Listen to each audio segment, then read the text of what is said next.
morning.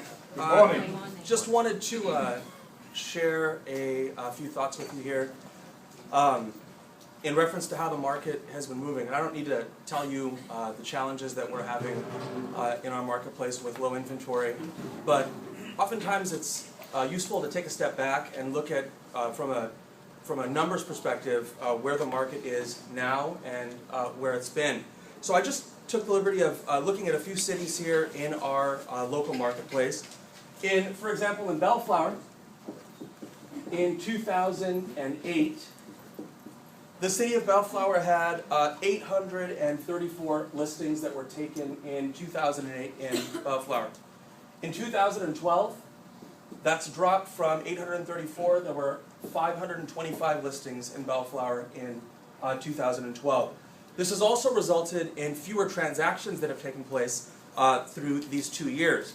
In 2008, there were in Bellflower 1,113 sides closed. In 2012, this of course dropped to 767 sides closed. In other cities, it's been much worse. The inventory problem has been much more challenging. For example, in the city of Ontario, in 2008, there were 3,269 properties listed in Ontario in 2008. In 2012, this dropped to 1,770. Rancho Cucamonga also saw similar declines in inventory and in total sales. So the question really is, how do we adapt to that, and where do we really focus our efforts? Now, how many of you guys have been in the business maybe 5 years or more? Bruce had his hand up, of course, right? But yeah, I mean, if you've been in the business for 5 years or more, in 2008 and 2009, in a lot of areas in Victorville, for example, if you pull some old articles from the newspapers in Victorville, in 2008 and 2009, the city took back a lot of properties through eminent domain and just bulldozed them because they didn't want the excess of inventory problems that we saw in earlier real estate recessions.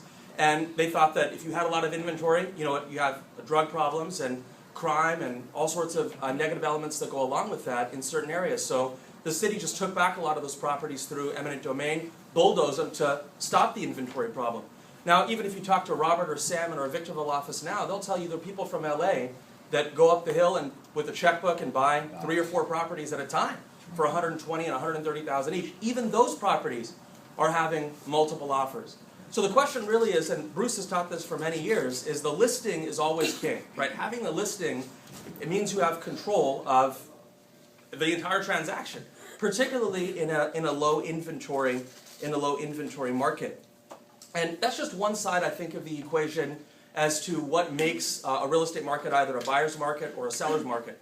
One side of that, of course, is the supply side, right? Like how many properties are coming onto the market. If you have very, very low inventory, of course, that's going to cause prices to rise. On the opposite side, of course, you have the demand side of the equation, which is how many buyers are willing to purchase a home. Now, Mike earlier talked about interest rates today. If you've been in our business for, let's say, 10 years, 2003 and 2004, we had rates, 6, 6.25 on a first, 9, 9.5 on a second, and people were lining up to do deals at 6% on a first trust deed and maybe even 10% on a second. Now we see rates at 3.25, 3.5 all day long. So you have the demand side of the equation also fueling an increase in prices, right? You have very, very low supply, low inventory. You have extremely high demand fueled by low interest rates and low inventory. And you have a recipe for the market definitely coming back. Another thing that I think is driving our recovery is unemployment, the unemployment rate. In 2008, and of course, unemployment is a lagging indicator, so it might take a couple of quarters before the unemployment rate really reflects kind of where we are. But in 2008, the unemployment rate, this is California only, was 7.2%. 2009 and 2010, this jumped in 2009, this went from 7.2% to 11.3%. 2010, this went to 12.4%, and 2011, this has dropped to 11.8%. And the 2012 numbers haven't come out yet, but I mean, you can see we have. I mean, this still sucks. I mean, it's double digits. It should be between 4 and 6, but it's definitely on the sign of recovery. So 3 things so far, right? We have extremely low inventory, which we know.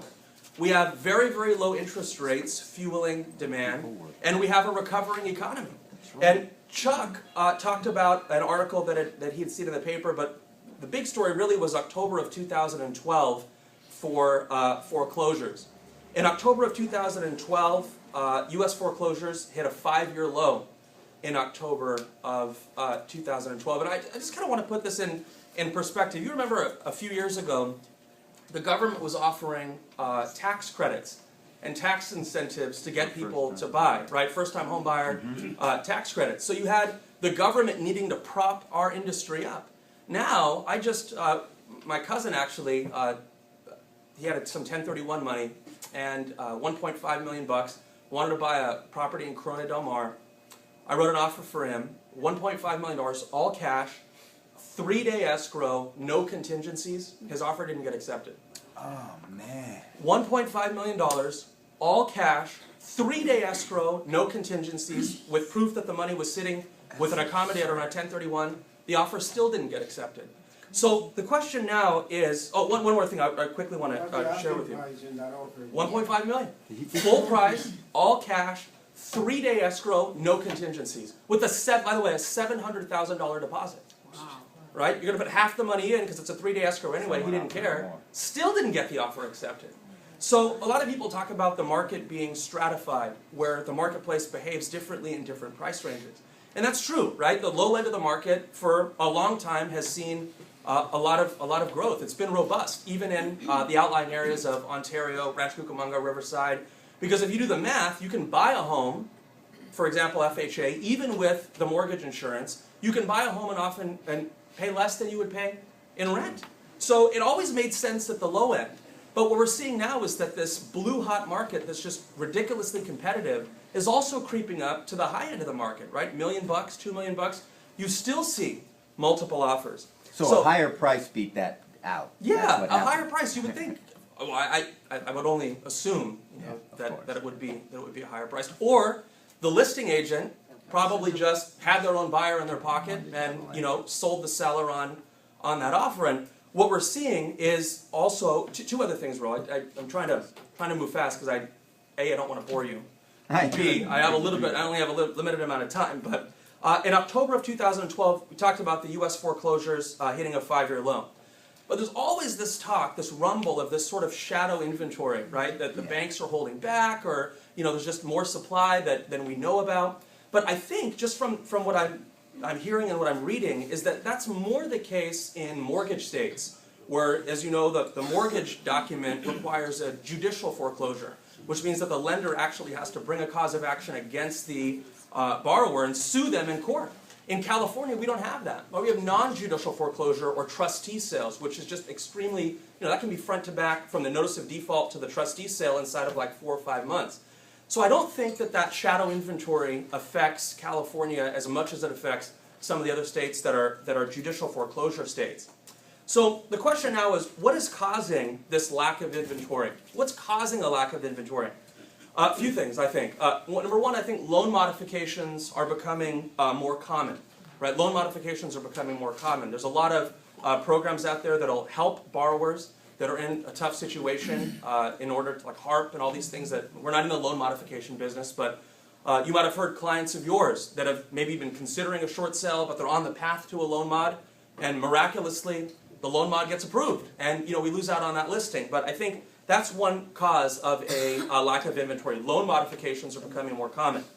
Another thing is there aren't as many REOs, right? If you do a search on the MLS for REO properties, there's not as many as there were back in 2008 and 2009. My question for you is, why do you suppose that is? Why do you think that and maybe there's no definitive answer, but what do you think? Because a lot of these cash buyers are buying those up. They're not available anymore. They're buying them all up.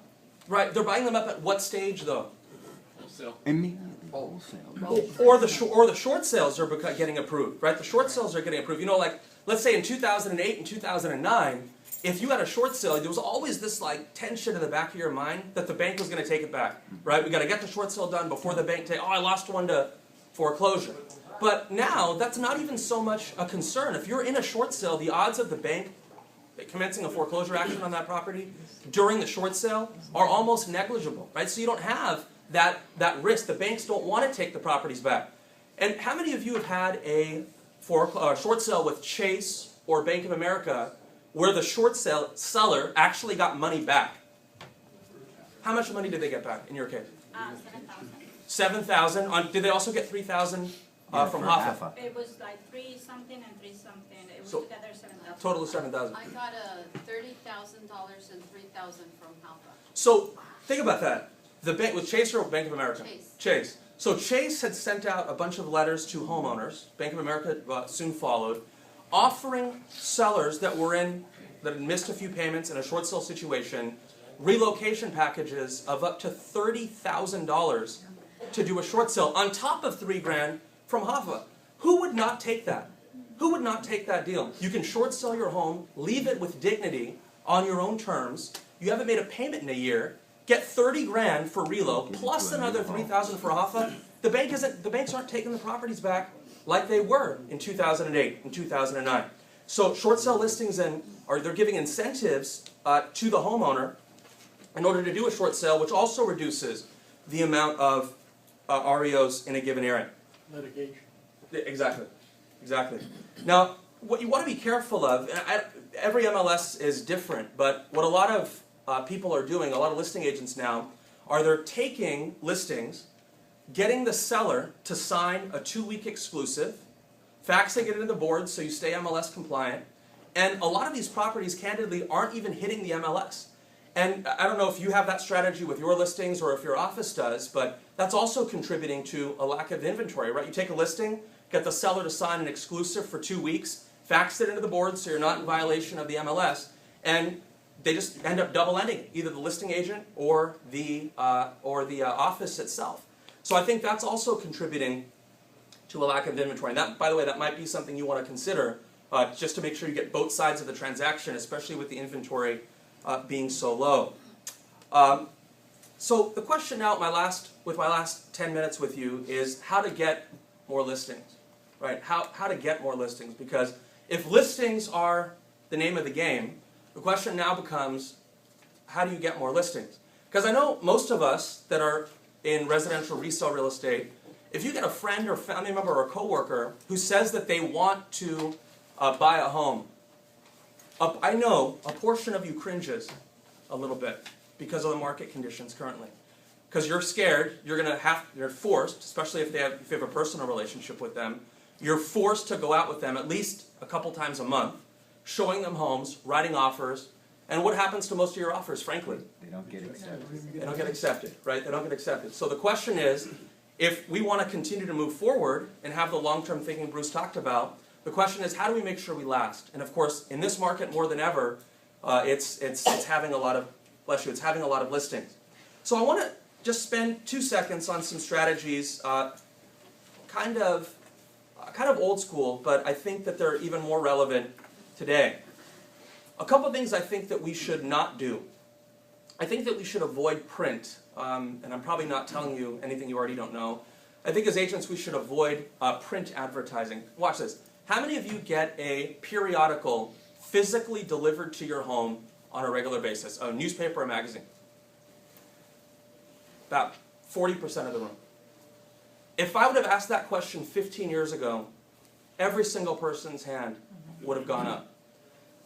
Print really doesn't work in the same way that it did 10, 15 years ago.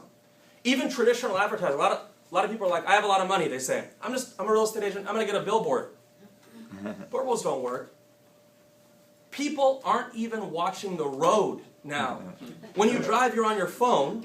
You're not even watching the road, let alone looking at 5 billboards 400 yards away. Even TV is dying. Every night, I watch one show every night for a half an hour. I have at least my iPad and a laptop and a computer in front of me. I'm not watching the TV. I'm watching the screens, right? Especially at commercial time. So what is working then? I think it's obviously it's the internet, but a good friend of mine that I've learned a lot from owns a website called LosAngelesCondos.net. And his farm area is downtown Los Angeles. He spent 3 weeks with the camera taking pictures of every single condominium complex in downtown. Every one. Took pictures of the outside, got information on the floor plans, wrote a little 3-paragraph write-up, and he's worked hard marketing it online. And if you Google Los Angeles condos, his is organically one of the first 2 or 3 that come up. He gets at least 2 or 3 leads a day from that website. So I'd encourage you, if you have a couple of farms, and if you don't, I'd maybe choose one where, of course, there's high turnover and no dominant market leader. I'd pick a couple of farms and buy a website. Maybe it's the Shady Oaks complex, and you buy a website called ShadyOaksCondos.com. And every month, you just mail them a postcard. ShadyOaksCondos.com for latest market data. You mail that to 300 people, and every single week you're updating the actives, listings, and solds. If a listing is going to come up in the Shady Oaks complex, somebody's at least going to call you. You're at least going to get the opportunity to make a presentation because it seems like that's the area you're specializing in. So one tip I would think would be buy 1 or 2 or 3 websites referencing your farm area. It's really simple. It's less than $500. You can probably get the site built and continuously market that URL to your farm. 2 other things that I think are really good are still the for sale by owners and the expired listing. Now, far fewer listings are expiring now because of the low inventory, but I think if you have a system in place to target these 2 categories, for sale by owners and expireds, I think you'll at least have a shot. The first question is, how do we get access to our for sale by owner list? What do you think? How do you get access to the for sale by owner? Read, whatever. There's a FSBO.com is one. Right, the websites. I'm glad you didn't say the MLS, right? Because obviously the for sale by owners aren't in the MLS. But one website that you could subscribe to is a site called landvoice.com. And I have no affiliation with that site. Just enter my name at checkout. But landvoice.com, you can subscribe. I think it's like $60 or $70 a month. And the question now is, when you get the address of the for sale by owner, how do you move forward? Right? Now, there's 3 possibilities. You can call the number. You can call the number listed on LandVoice. But even that is a bit challenging because how many of you don't pick up phone numbers that you don't recognize? A lot of people don't. The number is not one that's in their phone. People don't pick it up. That's society today, right? Caller ID has changed the phone marketing game. So I think the strongest form of contact, of course, is just going to the door with the for sale by owner, right? Going to the door. Now, when you go to the door, mental note in reference to the for sale sign. Normally, the for sale sign is probably going to be purchased from where? Home Depot. Red and white, for sale by owner sign. Same sign you have on your 88 Corolla parked in front of your garage. Mental note, right? The sign is a bit, maybe doesn't truly represent the niceness of the home. You walk through the house with the seller, because the seller will give you a tour, right? The seller will give you a tour. They'll probably have a flyer on that home. Is it possible that the flyer that you make with all the tools in the Prius Center might be nicer than the flyer that the seller has? It will be nicer, right? So take the tour through the property with the seller. Seller's trusting you and they're getting to like you. As you leave, turn to that seller and say, your sign is very nice, but I don't think it really does your home justice. It just doesn't. What I'd like to do at my cost, I'll pay for this, because we know that 10% of all home sales happen because of a sign. What I'd like to do is I'd like to pay for a professional for sale by owner sign to be installed. And I'll pay to put it up and take it down. And it says for sale by owner. And there's a little whiteboard portion at the bottom, Mr. and Mrs. Seller, so you can write your own phone number at the bottom of the sign. And I'd be happy to install that for you and get the sign manufactured. Now, this sign's going to cost about $25 to make. It'll cost maybe $20 to take it up and $20 to pull it down. So you're in at $65. Look down at that flyer that they've made. Mr. and Mrs. Seller, this flyer, it's really good. It's obvious you worked really hard on this, but I'd be happy to drop off 100 full-color flyers for you with your own number on them, and I think that might help marketing the property. Would you mind if I did that? Free, right? Now, you might be in this $100 at this point. Could you blow $100 at a bar pretty easily? Oh, yeah. I mean, no. Right. Right? So it's an investment, right? You're putting out 100, but you're expecting to get that times 30 in return, for example. Now, we know that the vast majority of, even in a bull market like we're in now, the vast majority of every for sale by owner is eventually going to either end up listing with an agent or taking the property off the market. They're not going to be successful. The sign and the flyers just give you an opportunity to follow up. It's just a reason to follow up with that seller. Call them every week. How are we doing on the flyer stock? Get any calls off the sign? It's a reason to call. So don't ignore the for sale by owner. We don't need to win every day with these listings. We don't even need to win every week. If you just got one listing a month with this strategy, do you think that might help the business? Of course, right? Just one a month, in addition to all the other stuff you're doing.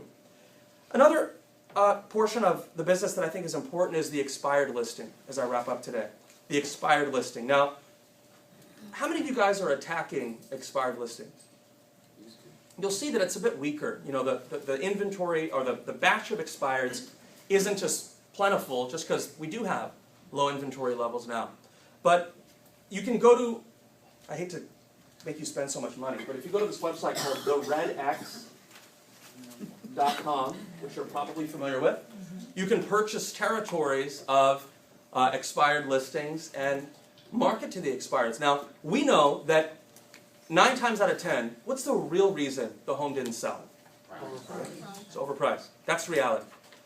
9 times out of 10, what reason does the seller believe the home didn't sell? The realtor. The agent, right? So we already know what the conversation is going to be when we get in.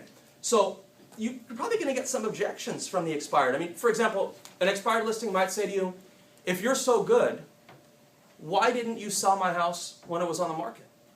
Because your agent didn't market it to me. But it was in the MLS. Haven't seen the house. We sell our own listings first. Exactly. If you listed with me, my job is to get my listings sold. My job is to get my listings sold. If you would have listed with me, I would have sold the property. So I think just in closing, we're in a new market now. And in a lot of ways, this market is a lot more challenging than the bear market we were in 2008 and 2009. In 2008, with prices down 40 and 50% in a lot of areas, it was easy to point to numbers and say, look, Mr. Buyer, this is why you should buy. Look at how low it's gone. Now, you saw the LA Times article about 2012. LA and Orange County had double-digit appreciation in 2012. My crystal ball is always cracked, but it's hard to see how the recession isn't over for our real estate business. We have very low interest rates. We have thin inventory. We have a lot of buyers, even at the high end of the market, that are willing to overpay, or at least pay more than the list price.